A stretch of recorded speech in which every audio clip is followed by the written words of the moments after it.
This is the SAU Report, a program featuring interviews with the faculty, staff, students, and alumni of Southern Arkansas University in Magnolia.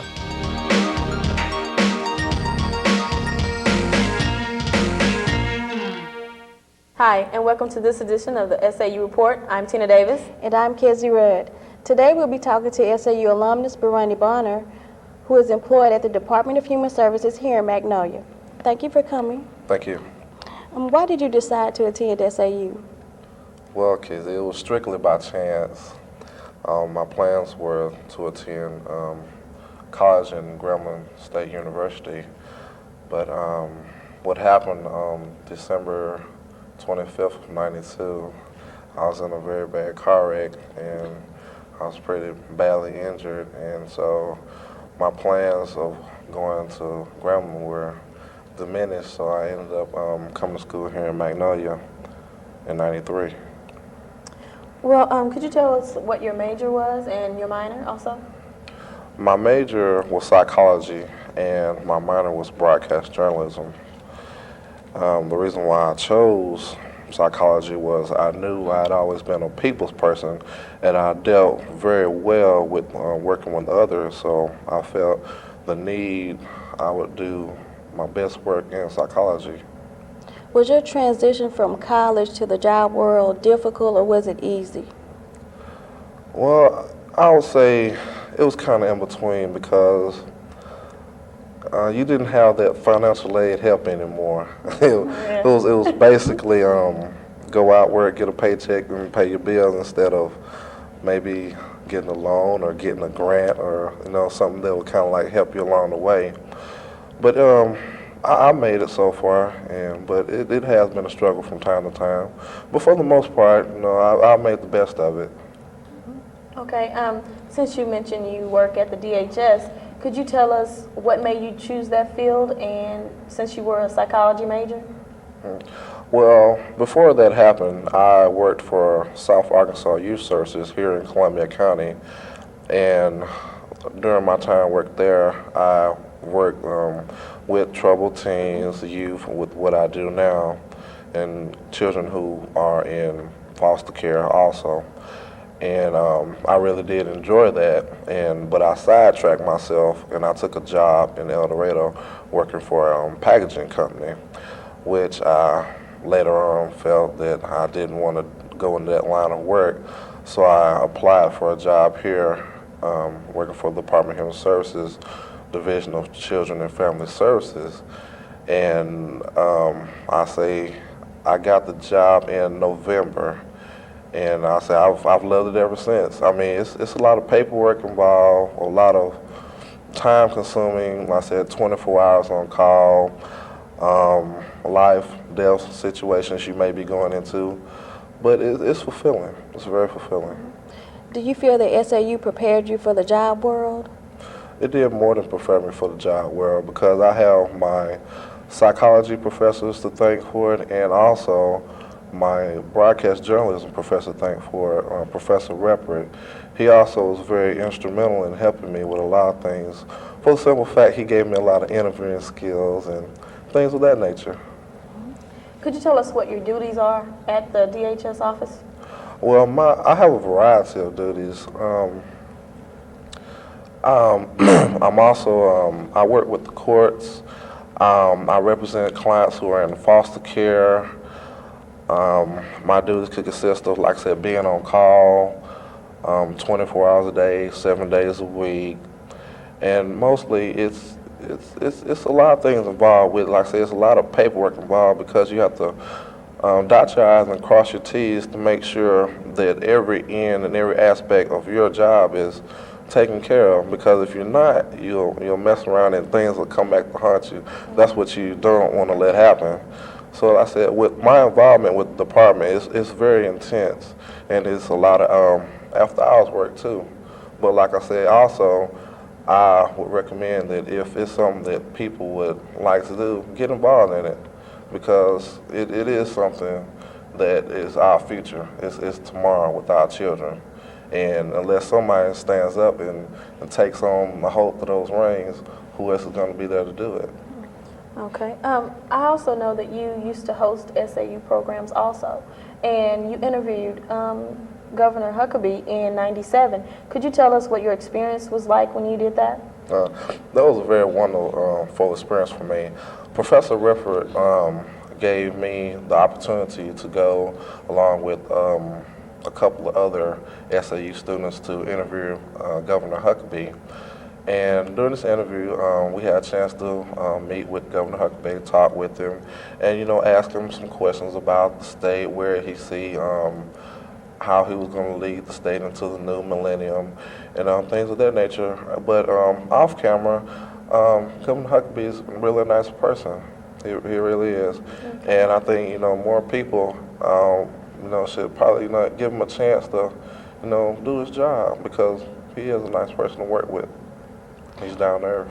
I know you've done many other interviews. How does it feel to be a guest instead of the host?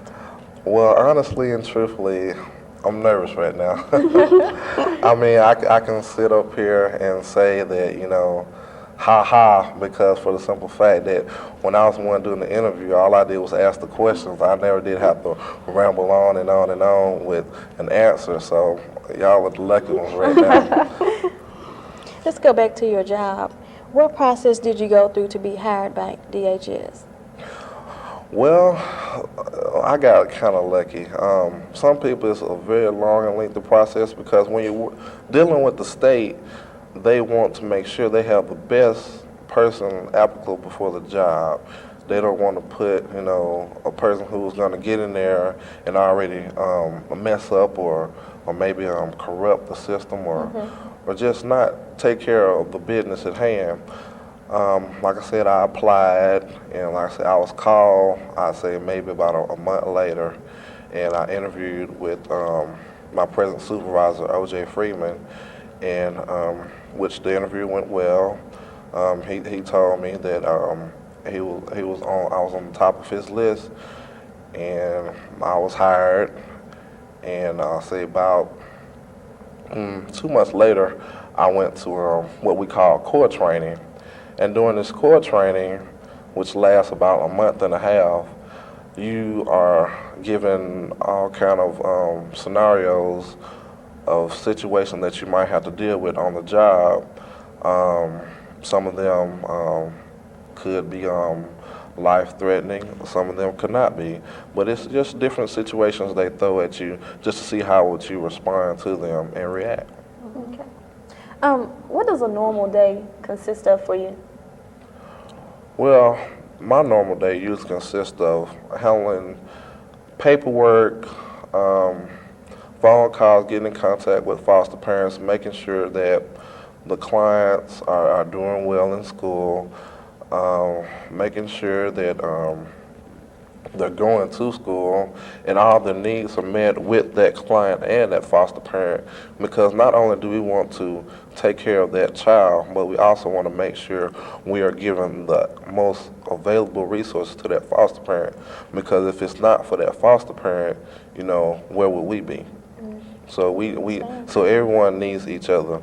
The client needs the foster parent, and we need the foster parent. It's just a combination of all of us working together so we can be the most we can be for that client, because we're taking that client out of an environment that is that's not giving that client a chance to grow and develop and given a normal life to live. So we try to put that client in a foster home that he or she maybe can grow and develop mentally as far as and physically to become a better and productive member of society. Is there an equal amount of African American and white families sponsoring foster kids?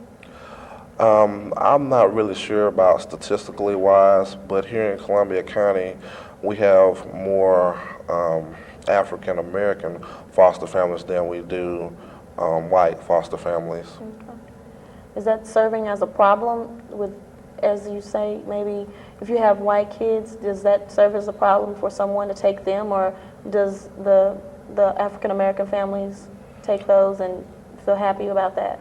Well, right now, the foster families that we have here, There's no problem with a white client going with a black family Okay. or vice versa, because our policy states that, there's no discrimination there. Okay. So therefore, as long as the foster family can handle it and the client can handle it, there's no problem whatsoever. Okay, I know that April is Child Abuse Awareness Month. What activities has DHS planned to in all of this campaign? The activity that we have a lot of things. We've church rallies, going out into the public, speaking at schools, and just 2 weekends ago, we went out in the mall area of Kmart, Fastway, and all those different places up in that area, and we stopped people, talked to them, just basically made them aware that, child abuse is out there, it does exist. Do not ignore it, and if you see it, please, call it in, because that's the only way it's going to ever, put a stop to children being abused and neglected, if people just pick up the phone and dial our 1-800 number. Okay. I'd like to know more about your schooling here at SAU. What organizations were you involved in while you were here? That's a lot to remember. When I came here as a freshman, I was basically involved in the basics, I'd say. I was involved in the Genesis Choir, BSA, Black Students Association, and basically I was involved in band. And as the years progressed, I became a member of Alpha Phi fraternity, and I was a member of RHA, Residence Hall Association. I was a resident assistant. I helped out with the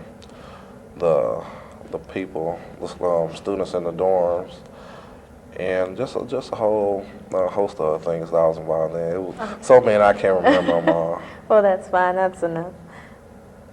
Did these organizations help build the concern for children in the community, dealing with like your peers? Did that help you get that line of work in your mind? Well, like I stated before, I always tried to take on jobs that basically dealt with hands-on working with people. And I mean, I don't know about some people, but I get, personal satisfaction with knowing that I helped someone else out. And like I said, being in the line of work that I do, if I know that I can help that one child, I feel like I've accomplished something. So yes, I'd say the jobs that I've taken on here at Southern Arkansas University and in the community have, yes, well me to develop the skills that I need to help others. Okay. You mentioned earlier about child abuse and neglect. How do you determine what facility you place a child in? Well, it depends upon the child. We have to do what we call an assessment, and during this assessment, we see if the child has any type of mental disorders or physical defects that might need him to be placed, he or she to be placed in a special foster home. But basically, usually we're able to put the child in the most familiar surroundings. We don't want to just like put a child we could take a child in Columbia County and put him way up in Pulaski County or somewhere like that. We try to like keep it home based around here, but sometimes you have those clients who are disruptive and you do have to move them out of county, and when you do that, sometimes you be on the road a lot, because if they disrupt here, they're going to disrupt somewhere else. Okay. Most people upon graduating from SAU, they tend to leave and go elsewhere looking for jobs. Could you tell us why you felt it was necessary for you to stay here in the Arklatex? Well, wherever you go, you are needed. And I had the feeling of it didn't really matter where I was just going to leave, go to Dallas, New York, or wherever else, because instead of just up and leaving, give back to your community. Instead of, like I said, people go elsewhere all the time, but nobody just rarely stays here and helps out the community at hand. And that's what I felt like I was needed to do, help out this community. Okay. What characteristics does one need to be a productive and a good family service worker? First of all, they need to have the willingness to work. And when I say work, I mean work. Because like I say, it's a lot of, some nights when you're trying to find placement for a hard-to-place client, I mean, you can be in the office 5, 6, 7 o'clock at night, sometimes even later, because for the simple fact that client has to be placed. And if you're working after hours, you know, you need all the help you can get as far as someone helping you out in another county to make sure that that client is properly placed in that particular foster home which he or she is needed in.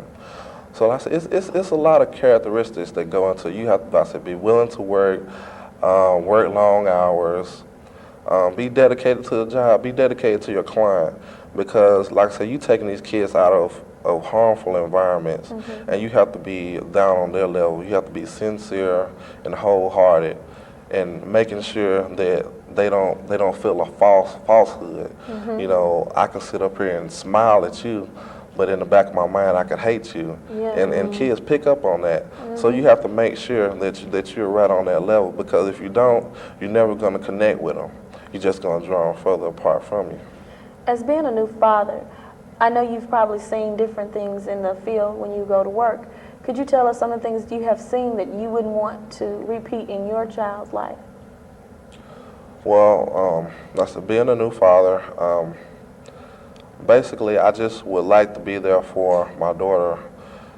I mean, you see it so many times in neglect cases of abandonment, where mom's leaving, gone all hours of the night, the father's nowhere in the picture. Well, with my daughter, I plan on being a part of her life, you know, 110%, you know. I want to be there when she say dada and whatever else she's going to say. But it's a lot of things out there in the community that it really breaks my heart, because a lot of people are not aware of what goes on. And if I or no one else expresses this, no one would know. I understand. That's sad, really it is. You mentioned earlier about the work and the time you put in. What is the average caseload for a family service worker? The average caseload for a family service worker is 15. That is, like I said, it's of the average. You know, some people may have more or less, but it's stated that 15, you can be a productive and efficient family service worker if you're, you know, average around that number of clients. Okay. I understand your minor, was broadcast journalism. Could you tell us, do you have any inclinations of maybe tinkling with that ever again, or is this just pretty much? Once I finally get set in the things that I need to do to make it, I do plan on maybe kind of like maybe moonlighting as maybe a DJ or something with a radio station. But, you know, I do want to get back involved in broadcast journalism, because at first I was kind of like curious about it, really didn't know.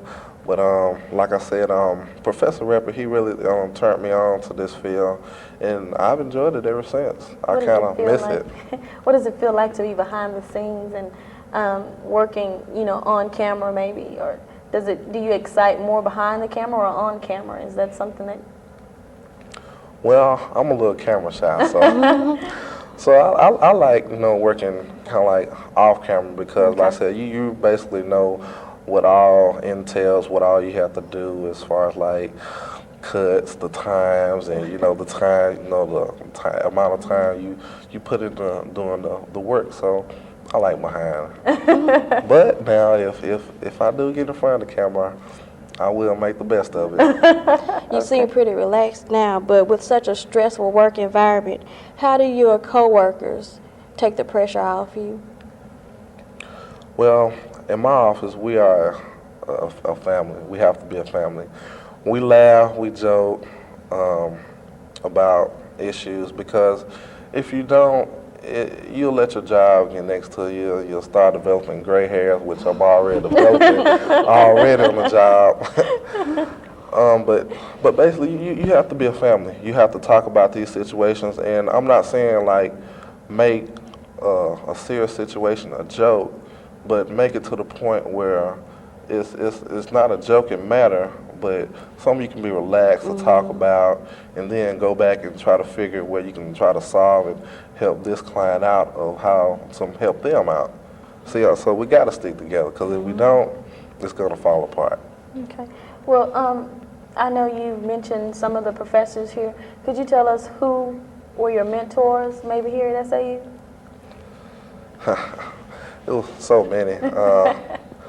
I would say, starting with psychology department, Dr. Cahardis, Dr. Bates, Miss McGregor when she was here, so many others, Dr. Ambler, in the broadcast journalism department, Professor Repper, he was very instrumental. Cletus Stewart, who is the director of multicultural services, Dean Corson, he helped me along the way, and that's a lot of people. Miss Woods, and I can't forget Dr. Gamble too. He was sure enough the man. He helped me out a whole lot of situations. Could you tell us what is your proudest accomplishment? My proudest accomplishment? Yeah. Well, I'd say bringing a life into this world. That would be at the top of the list. Knowing that she came in this world without any type of complications, and that's my heart, that's my joy, and I do anything for her.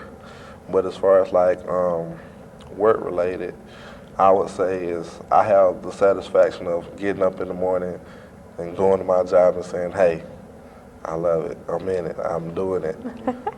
Well, could you tell us what you possibly could say to others who are watching to motivate them to go out and help and try and save our kids from being neglected and abused?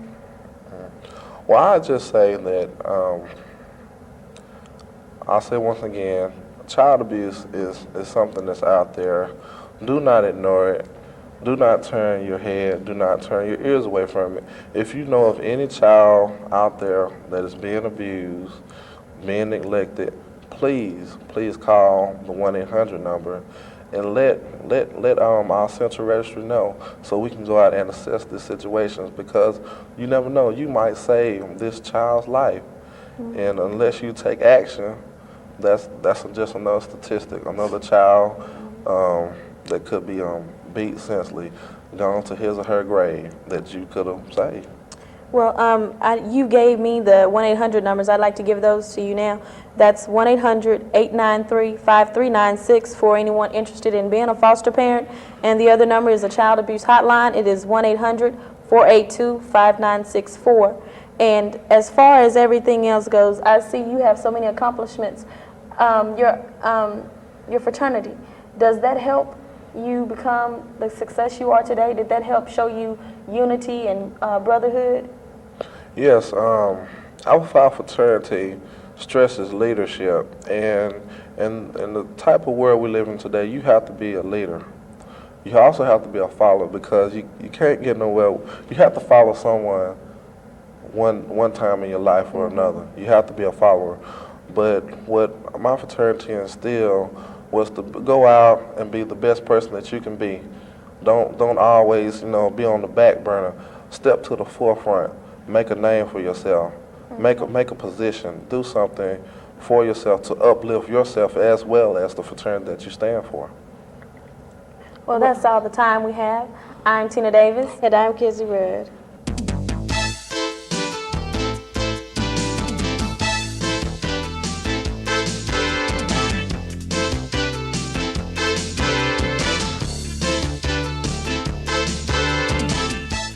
The SAU Report is a production of broadcast journalism students in the Department of Theater and Mass Communication at Southern Arkansas University in Magnolia.